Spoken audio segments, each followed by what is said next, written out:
Okay, Open Kitchen is all about teaching you how to cook better and save a bunch of money. And I want to talk today about soup. Totally overlooked.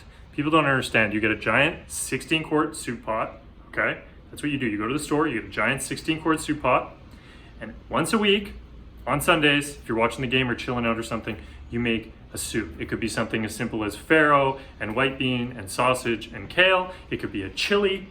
It could be a big Thai curry soup. But the goal of a soup is 5 things, okay? First thing, a soup keeps for a really long time. Second thing, a soup can be stored in the pot that it's cooked in. Third thing, you should not spend more than $20 to $25 for a soup, and it should give you about 25 portions of food, 16 to 20 quart sauce pot. So you're paying $1 a portion if you batch together one giant pot of soup.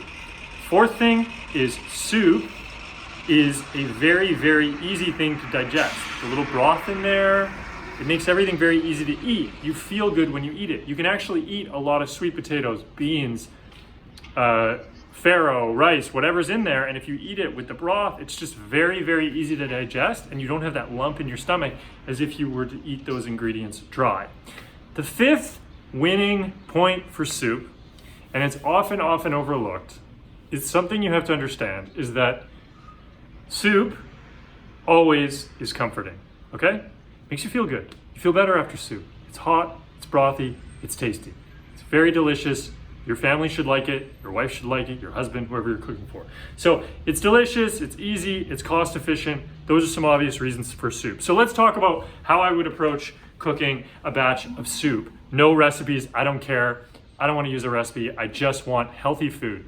I would go to a Trader Joe's or I'd go to a Whole Foods and I would say, okay, I need some starch in there, something healthy though, like a sweet potato. Okay, let's start with sweet potato. Cool, we're gonna put sweet potatoes in there. I need a leafy green, cool, let's put kale. Soup, the broth needs some sort of flavoring. So either you get some bones from the butcher and you just throw that in with everything else while you're cooking it, or one shortcut is using something like sausage, because sausage is already loaded with flavorings and it can be a base for any broth. You can roast off sausage and cover it with water and boil it for 30 minutes and you'll have something that tastes like a rich, robust broth, okay? But we'll get to flavoring in 1 second. I have a couple hacks for that makes a huge difference. But as you're going through your ingredients, you're probably gonna wanna put a grain in there. So farro, quinoa, brown rice, kamut, it doesn't matter. Just go to the grain section, see what's on sale, throw it in your cart. That's the other thing about soup. You basically can just go around and look at all the things that are on sale and go, can I put this in broth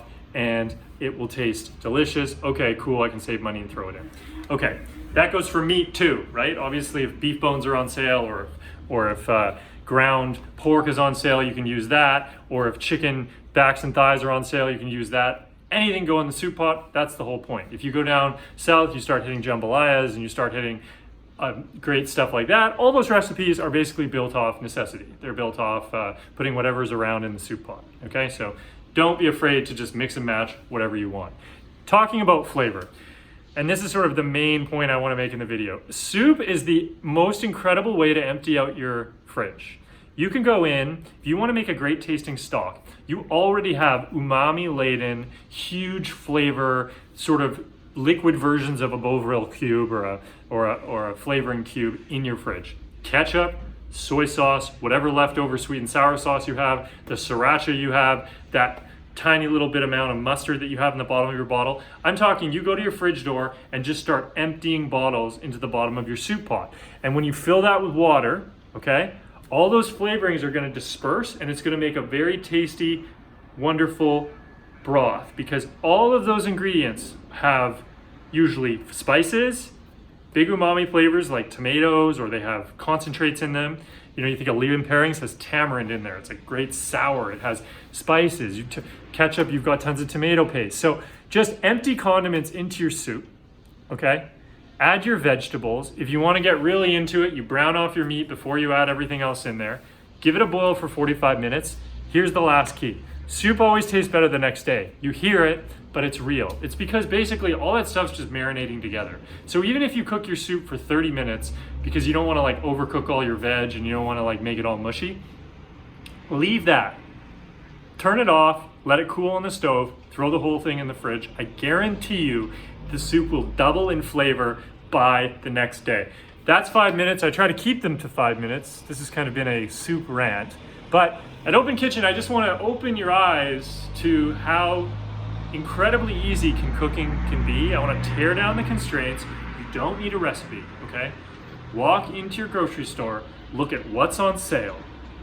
Find a grain, a couple of vegetables, a hunk of meat, and then empty out all your condiments into that soup pot and cook it for 30 to an hour. That's all I got for you today. If you enjoyed this, like and comment, yada, yada, yada. Till next time.